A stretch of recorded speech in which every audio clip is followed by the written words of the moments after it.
దమ్ముంటే రాజకీయం ధైర్యంగా చేయాలి మొగోళ్ళలాగా. ఏంది మాటలు?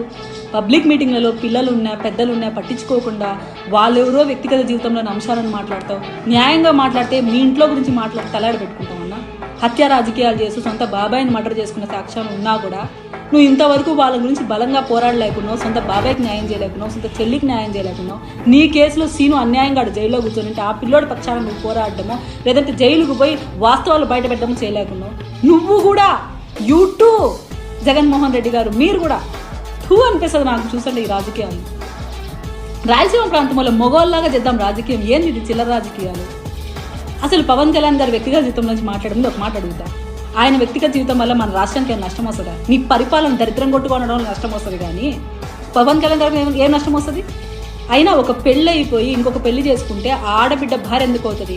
ఆడబిడ్డ గురించి నువ్వు మాట్లాడుతున్నావు అంటే నీకు ఒక చెల్లి గురించి విలువ ఉంటుందా? ఆ పిల్ల కూడా నీకు చెల్లి అవుతుంది కదా, విలువ అనేది ఉంటుందా? అయినా వాలంటీర్ వ్యవస్థలో లోపాల గురించి మాట్లాడుతున్నారు. మన రాష్ట్ర ఆడబిడ్డలు మిస్ అయిపోతున్నారు, వాళ్ళు బలైపోతున్నారు అన్యాయంగా. నీకు ఆవేదన ఉండాలి. ఏంటో వాలంటీర్లు ఉద్ధరించేసినట్టు పెద్దగా మాట్లాడుతున్నావు. తలుపు దడతాడు పొద్దున్నే వచ్చి. వాలంటీర్లారా సిగ్గుపడండి, ఆవేదన చెందండి. మినిమం వేజెస్ యాక్ట్ కింద మీకు రావాల్సిన నిధులు ఇవ్వకుండా మిమ్మల్ని కూలీల కింద వాడుకుంటున్నాడు.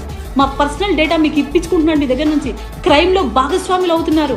రాబో రోజుల్లో ఈ క్రైమ్లో మీరందరూ భాగస్వాములు, మీరు ఇబ్బందులు పడతారు. ఈయనకేముంది? నెక్స్ట్ ఇంట్లో కూర్చుంటాడు, పోయి జైలుకి బెయిల్కి మధ్య ఊగిసలాడే జీవితమైనది. ఈయన గురించి మీరు అన్యాయంగా మీ జీవితాలు నాశనం చేసుకుంటున్నారు. పరోక్షంగా మీరే క్రైమ్ చేసినాడు జగన్మోహన్ రెడ్డి గారు. దయచేసి జగన్మోహన్ రెడ్డి గారు పర్సనల్గా టార్గెట్ చేసి మిమ్మల్ని మీరు దిగజార్చుకుని రాయలసీమ బిడ్డలను అందరినీ అవమానపాలు చేయకండి. రేపు మిమ్మల్ని అనరు రాయలసీమ నుంచి వచ్చాడు ఆయన సీఎం అయ్యాడని గొప్పగా చెప్పుకుంటా ఉన్నారు, ఇంత నీచ రాజకీయాలు చేశాడు, చిల్లర మనిషి అంటారు.